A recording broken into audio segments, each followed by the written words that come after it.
When first switched on, the rotary stage does not know its position. It is also not locked, so it can be moved by hand, and updates will be given, but not of the exact location, just of relative position. When you first go to unlock, you get an instruction to immediately do a move home. This is to allow the table to find its home position and know where 0 degrees is. We do this by pressing 0. You can see that the polygon rotates, it then goes back once it's found home, and then aligns with 0. We do like to get this in a nominal position for the autocollimator, but it's not critical, but as central as possible. At any time you can unlock the stage and move by hand, and it will now remember the location. We can now lock it again. Let's go through some of the controls. This one is for moving absolute distances. So if we say go to 30 degrees, it will go to 30 degrees and you'll see the polygon rotates to the next face. If we then say go to 60 degrees, it will go to the next face, to an absolute position. It also allows us the ability to go backwards by saying go to 30 degrees and it will return. So this is absolute positions. You cannot do plus or minus, just the absolute position. And that's anywhere between 0 and 360 degrees. And you can type these in 359 and it will go to that position. The next one is relative move. So now if I move 30 degrees forwards, and it will always go in a clockwise direction, which is the convention of measurement.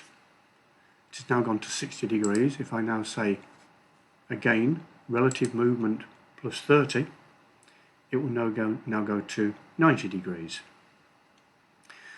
The difference being here, in relative moves, I can say move backwards minus 30 degrees, and that will then return to 60 degrees.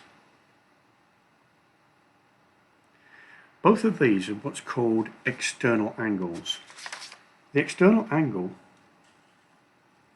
is the external face relationship, which is the same as the rotational angle.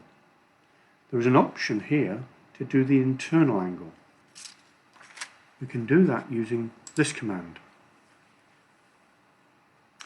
So if I wish to go effectively by a 30 degree external, it is 180 minus that value. So here we say move here, and that will move face to face by 30 degrees because I used an internal angle of 150 degrees. These two controls are for programming, which will be covered separately. We can then go into setup. Here we can choose the number of decimal places shown in the results pages. Here we can choose a stability level. If we say 1 second, 1 arc second, if any of the results change by more than that, it will not accept it and it will warn you there is a stability problem.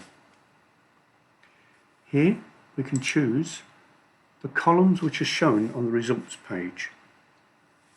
We can either switch these on or off. There is a standard default set or a custom set. We can export the data of the columns as a comma-separated variable file, and if we select this, this will then be automatic at the end of measurements.